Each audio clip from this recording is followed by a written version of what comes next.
E ele segue em direção à voz de Deus. A Bíblia vai nos dizer então que Deus ele começa a fazer promessas para a vida desse homem. Deus começa a fazer várias promessas para a vida de Abrão. Uma delas: eu vou te engrandecer, como as areias da praia, como as areias, assim será a sua descendência. Mas só que o que me chama a atenção aqui é que Abrão, ele já estava avançado em dias. Quando Deus chamou ele tinha a idade de 75 anos. E a sua esposa, a idade de 65 anos. Mas Deus, ele prometeu dar a Abrão uma descendência, uma geração. E para se ter uma geração, precisa do quê? Filhos. Agora, Abrão, ele já avançado em dias. E para piorar, a sua esposa ainda era estéril. A promessa de Deus estava sobre a vida dele. Mas se ele olhasse para dentro de si, ele havia duas grandes impossibilidades que atrapalhavam ele dessa promessa acontecer. Primeiro, a velhice. E a segunda, a esterilidade. E muitas das vezes na nossa vida é dessa forma. Por quê? Porque nós vemos que Deus ele faz promessas para nós. Nós vemos que Deus ele promete algo para a nossa vida, para a nossa casa, para a nossa família. E quando a gente faz uma introspectiva, quando a gente olha para dentro de nós vamos ver o seguinte: alguns pilares estão se colocando na minha frente e não estão deixando com que essa promessa se cumpra. Por exemplo, se Deus promete para nós uma restauração no nosso casamento para quem é casado, e quando a gente olha para dentro do nosso relacionamento, a gente vê que as coisas estão indo de mal a pior, a gente vê que as coisas estão desandando, a gente vê que a nossa família está apenas mais ainda se dividindo, nós olhamos e falamos: está impossível de acontecer. Às vezes nós temos um sonho de entrar ou cursar uma faculdade, e a gente vai vendo que o tempo vai passando, a gente não está apto para entrar, e a gente vê que é o quê? Impossível. E isso são alguns pilares que nós colocamos dentro de nós, chamado de impossibilidades. Mas aí o que me chama a atenção é que esse homem, Abrão, agora ele conhece, e ele começa a seguir. E o que me chama a atenção é que eu acho algo muito interessante, que em todo tempo ele espera. Em todo tempo ele tem calma. Eu não vejo Abraão reclamar, eu não vejo Abraão questionar. Aí a Bíblia vai nos falar que Abraão agora ele vai cometer um erro. O que ele vai fazer, Lucas? Ele vai querer dar uma ajuda para Deus. A Bíblia vai nos falar no capítulo de número 15 que Abraão agora ele desce até o Egito. E do Egito ele traz uma mulher consigo por nome de Agar. Repita comigo: Agar. Não, só quem está acordado, diga Agar. Ele traz junto consigo uma mulher por nome de Agar. E agora ele coloca essa mulher para trabalhar para eles na casa. Mas agora a sua esposa, ela vai ver que ela é impossibilitada. Ela vai ver que ela é estéril. Ela vai ver que ela já está avançada em dias. E agora ela vai falar o seguinte: Abraão, pega Agar, ela pode gerar, deita-se com ela, para que a sua descendência continue. Abraão ele comete esse erro, ele faz isso. Mas aqui nós vemos alguém que agora está no desespero, querendo dar uma ajuda para Deus. Na ânsia de fazer com que as promessas de Deus se cumpram na sua vida, ele está a fim de quê? Dar uma mãozinha para Deus. O que me chama a atenção é que na nossa vida não é diferente. Muitas das vezes, ainda olhando para esses pilares, e pilares da impossibilidade, pilares das portas fechadas, pilares do desprezo dentro de casa, muitas das vezes nós queremos dar uma forcinha para Deus, nós queremos dar um empurrãozinho para Deus, nós queremos dar uma ajudinha para Deus. Ei, Deus ele não precisa da ajuda do homem. Deus ele não precisa da nossa ajuda para provar que ele é Deus. Se preciso for, meu irmão, Deus ele faz água nascer no meio de um deserto para provar que ele é Deus. Se preciso for, Deus ele faz uma rocha se abrir para sair água para abençoar nossas vidas. Se preciso for, Deus ele faz um homem tocar um cajado no mar. E tem mais, o mar se abre, a terra seca e o povo passa em pés enxutos. A primeira palavra que eu quero trazer para alguém essa noite: enquanto você, é o que eu sempre gosto de dizer, enquanto você ficar com a sua mãozinha no meio deste problema, Deus ele não vai colocar as mãos dele. Mas a partir do momento que você tirar a sua mão e falar: Senhor, esse problema está dessa forma, eu entrego tudo em tuas mãos, aí Deus ele vai começar a agir pela tua vida. Eu vim pregar para alguém essa noite, eu quero que você levante a sua mão direita. Eu vim pregar para alguém essa noite, sabe qual é o perfil dessa pessoa? Alguém que esteja passando um problema, alguém que esteja passando uma dificuldade, mas quando olha para dentro do problema, dá um passo para trás. porque entende que Deus está no controle de todas as coisas. Eu vim dizer para você, meu irmão, quer ter uma melhora dentro da tua casa, quer ter uma melhora no teu trabalho, quer ter uma melhora no teu relacionamento, tira a tua mão, porque quando Deus entrar com a mão dele, vai haver milagre, vai haver cura, vai haver sobrenatural para a tua vida. Quem quer o sobrenatural de Deus ainda? Oh glória, eu vim profetizar, meu irmão, que nós estamos aqui adorando, enquanto o mundo lá fora está clamando, está gemendo, nós estamos aqui adorando, sabe por quê? Porque nós reconhecemos que o Deus de Abraão, de Isaac e de Jacó está no controle da nossa vida. Oh glória a Deus. Tem alguém que vem adorar esse Deus aqui essa noite? Chacoalha essa pessoa que está do teu lado, por favor, e diga assim: fica tranquilo, Deus está no controle da tua vida. Ele está no controle da tua casa. Deus está no controle do teu relacionamento. Lucas, as portas estão fechadas, hein? Deus está no controle. Calma, porque Deus está no controle. Aleluia, eu sinto a presença de Deus aqui nessa noite. Eu sinto uma unção de milagres que Deus ele vai derramar sobre as nossas vidas essa noite. Eu quero ser usado no que vou dizer, meu irmão. Para alguém que tem fé e acredita, não será necessário os obreiros ou os pastores colocarem a mão sobre você pelo poder da palavra. Eu libero que você será curado aqui hoje. Glória. Mas a Bíblia vai nos dizer que mesmo assim Deus ele sempre vai ficar em silêncio. Deus ainda em silêncio. Agora Abraão, ele vai se deitar com essa Agar e vai nascer um filho. Mas a promessa que Deus ele tinha não era com Agar. Quando Deus falou com Abraão, não tinha Agar do lado. Agar chegou depois. Quando Deus fez a promessa, quem era a esposa de Abraão? Sara. A promessa de Deus era Abraão com Sara. Mas aí o tempo passa e a criança nasce. E o seu nome foi Ismael. Diga comigo, Ismael. Ismael nascendo, irmãos. Agora Sara, ela começa a gerar um complexo dentro de si. Ela pode gerar e eu não posso. Mas quando Deus ele visita Abraão, ele rejuvenesce Abraão. Agora Abraão vai ter um filho. O tempo passa, eu vou acelerar. Agora Abraão tem um filho com Sara. No dia em que nasceu Isaac, as coisas começaram a mudar. Agora Ismael já é grande. E agora, todas as vezes que Sara passava perto de Agar, dentro da casa, dentro da tenda, ela começava a colocar alguns nomes dentro para ela. Mais ou menos assim: escrava, os seus dias estão contados dentro dessa casa. Empregada, os seus dias estão contados. Daqui uns dias você vai sair com esse menino daqui. Serva, a sua hora está chegando. Essa casa está pequena demais para nós duas. Sara começou a falar para Abraão: Abraão, manda essa mulher embora. Eu não quero essa mulher aqui. E agora no dia que Abraão vai dar uma festa, que o filho Isaac foi desmamado,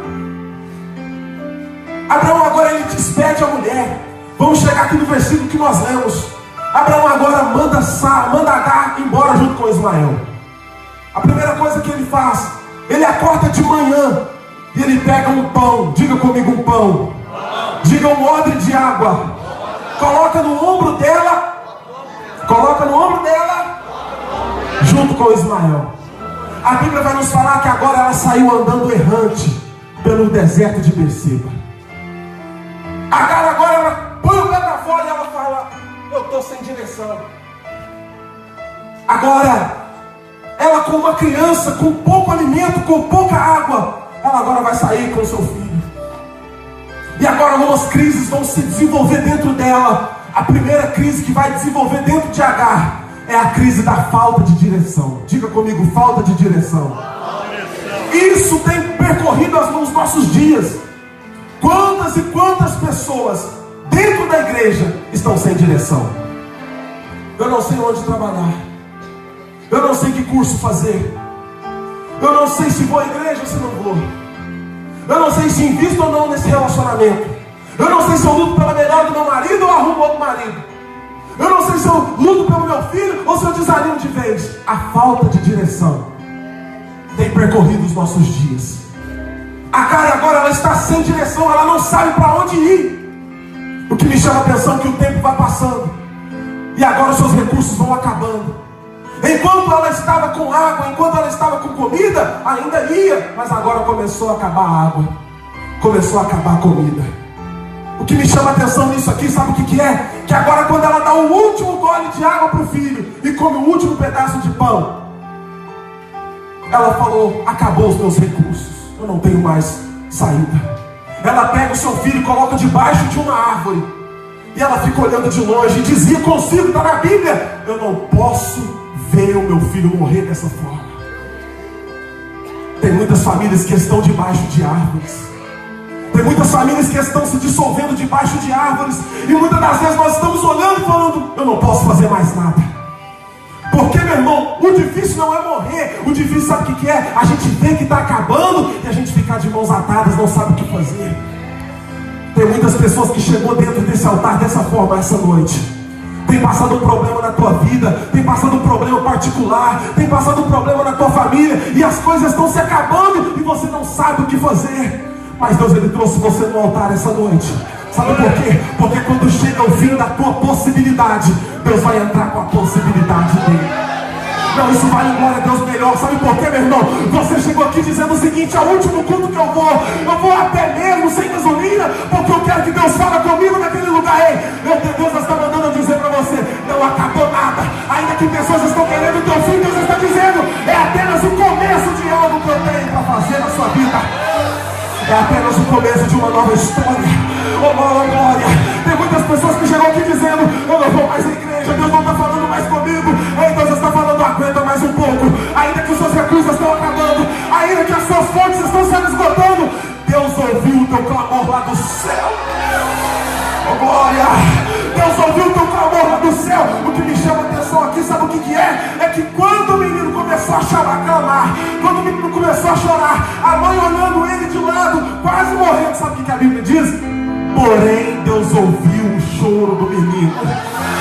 Oh glória. Eu vim dizer para você, meu irmão, que você muitas das vezes não tem nem forças para orar. Tem muita gente que está aqui, que quando chega na sua casa, não tem força para orar. Você começa a chorar, você começa a falar: Senhor, eu não estou conseguindo mais orar. A minha família está se dissolvendo, o meu sonho está se dissolvendo, a minha família está acabando. Ei, eu vim dizer para você, meu irmão, você não é órfão de pai, viu? O teu pai está te ouvindo, o teu pai está te ouvindo, e ele está mandando eu dizer: o meu porém vai se derramar sobre você hoje. Glória. Quando parecia tudo acabado, o porém de Deus veio e se manifestou sobre a vida dele. Eu vim profetizar para alguém: o porém de Deus vai te alcançar onde você está.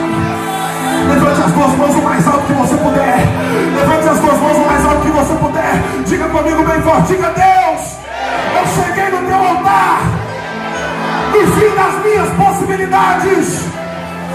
Diga assim: mas eu estou na tua casa, e eu acredito que o porém do Senhor vai se manifestar na minha vida. Oh glória, só quem acredita.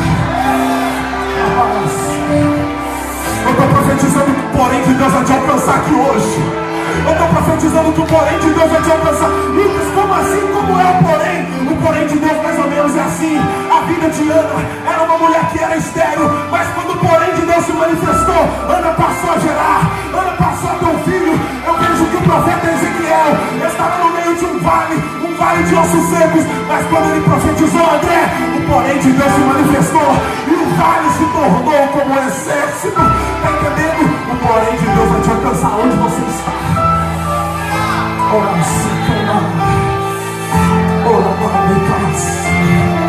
Pode ser que enquanto você está aqui, o porém de Deus está invadindo a tua casa agora. Pode ser que enquanto você está aqui, o porém de Deus está entrando no teu marido agora. Pode ser que enquanto você está aqui, o porém de Deus está indo no teu trabalho agora. Eu não sei se você acredita em palavra profética, mas eu estou embriagado pela presença, e eu vim profetizar que o porém de Deus vai te alcançar essa noite. Só quem veio adorar, levante pelo menos uma de suas mãos. Levanta a mão dessa pessoa que está do teu lado, por favor. Levante a mão dessa pessoa. Isso. Eu quero quero te convidar, meu irmão, a você tirar um instante para você adorar a Deus. Sabe por quê? Porque enquanto você adora aqui, o porém de Deus vai te alcançar onde você estiver agora. Só quem veio da glória vai dando glória aí. Só quem veio da aleluia vai dando aleluia aí. Só quem veio da glória vai dando glória. Eu vou tirar o microfone da boca para você adorar. Adora ao Senhor da sua maneira, do seu jeito, da sua forma. Adore ao Senhor.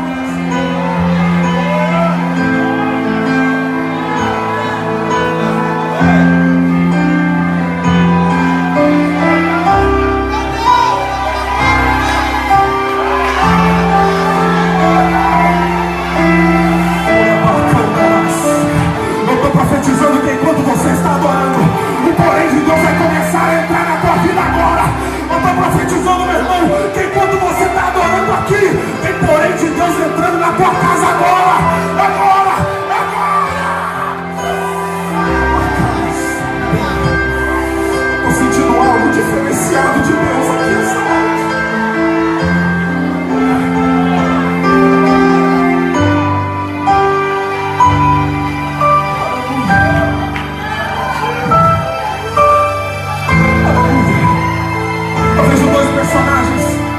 Alcançados também pelo porém de Deus. E esses são clássicos.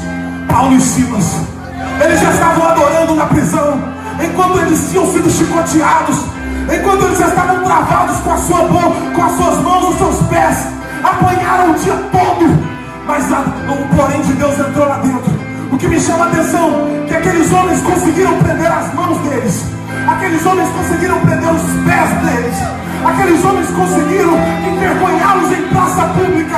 Mas o coração deles já estavam livres para adorar. O coração daqueles homens já estavam livres para adorar. E eu entendo que enquanto tem coração livre para adorar, tem intervenção de Deus na mesma hora. Lucas, não estou entendendo. A Bíblia vai dizer que perto da meia-noite eles não estavam brigando, eles não estavam murmurando. Eles já estavam fazendo duas coisas que a igreja precisa ter. Eles já estavam orando e eles já estavam cantando hinos ao Senhor. Olha, enquanto eles cantavam e adoravam e oravam, o porém de Deus entrou dentro da prisão. O porém de Deus entrou dentro do cárcere. Aleluia. Sabe por quê, meu irmão? Porque é onde tem verdadeiro adorador, Deus ele tem que manifestar o porém dele. Eu vim perguntar essa noite: tem verdadeiro adorador aqui essa noite? Tem verdadeiro adorador aqui? Lucas, eu moro longe, vim a pé com essa crise. Você está demonstrando para Deus que você é um verdadeiro adorador. Lucas, o governo está falando ali, meu irmão, não importa, nós viemos aqui adorar aquele que vive, aquele que reina. O nosso general não é dessa terra, o nosso general está lá no céu.